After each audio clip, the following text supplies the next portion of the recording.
ఇండస్ట్రీలో హీరోగా నిలబడడం ఒక్కటే కాదు, సుదీర్ఘకాలం స్టార్డమ్ నిలబెట్టుకోవటం మరింత పెద్ద సవాల్. ఆ సవాల్ను స్వీకరించి తనదైన శైలిలో ముందుకు దూసుకెళ్తున్న నటుల్లో జూనియర్ ఎన్టీఆర్ ఒకరు. చిన్న వయసులోనే భారీ డైలాగులు సింగిల్ టేక్లో చెప్పగలిగే ప్రతిభతో, డ్యాన్స్లో వేగం, ఎమోషన్ సీన్స్లో ఘాటుతో ఆయన ప్రత్యేక ఇమేజ్ని సొంతం చేసుకున్నారు. ఏ పాత్ర అయినా పూర్తి నిబద్ధతతో చేయగలగడం ఆయన బలం.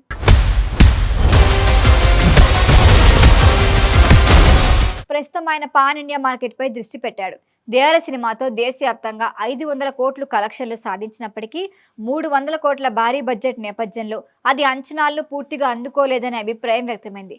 ట్రేడ్ వర్గాల దృష్టిలో అది సూపర్ హిట్ కాకపోయినా యావరేజ్కు మించిన ఫలితంగా నిలిచింది. అయితే ఎన్టీఆర్ అభిమానులు మాత్రం మరింత భారీ విజయాన్ని ఆశించారు. ఇక ఎన్టీఆర్ తదుపరి ప్రాజెక్టుగా తెరకెక్కుతున్న డ్రాగన్ సినిమాపై భారీ అంచనాలే ఉన్నాయి. కేజీఎఫ్తో దేశవ్యాప్తంగా సంచలనం సృష్టించిన దర్శకుడు ప్రశాంత్ నీల్ ఈ చిత్రాన్ని తెరకెక్కిస్తున్నాడు. యాక్షన్, ఎలివేషన్లు, మాస్ ఎలిమెంట్స్ కలగలిపిన కథతో ఈ సినిమా ఇండస్ట్రీ రికార్డులను బద్దలు కొట్టాలని ప్రయత్నిస్తున్నట్లుగా సమాచారం. ఎన్టీఆర్కి ఇది కీలక మలుపు కానుంది. ఇటీవల ఎన్టీఆర్ బాలీవుడ్ ఎంట్రీగా భావించిన వార్ 2 చిత్రంలో హృతిక్ రోషన్తో కలిసి నటించిన విషయం తెలిసిందే. అయితే ఆ ప్రాజెక్ట్ ఎన్టీఆర్ కెరియర్కు ఊహించినంతగా ఉపయోగపడలేదని కొందరంటున్నారు. పాన్ ఇండియా మార్కెట్లో బలమైన స్థానం సంపాదించాలంటే కేవలం స్టార్ కాస్టింగ్ సరిపోదు, కంటెంట్ కూడా అంతే శక్తివంతంగా ఉండాలనే భావన కూడా బలపడుతోంది. ప్రస్తుతం తెలుగు సినిమా పరిశ్రమలో పాన్ ఇండియా స్థాయిలో విజయాలు సాధిస్తున్న హీరోల మధ్య పోటీ తీవ్రమైంది.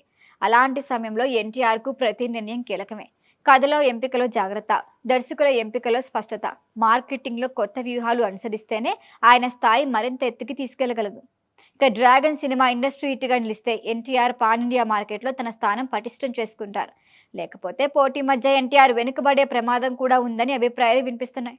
మొత్తానికి ఎన్టీఆర్ కెరియర్లో ఇది కీలక దశ. రాబోయే నెలలు ఎన్టీఆర్ భవిష్యత్ దిశ నిర్ణయించనున్నాయి.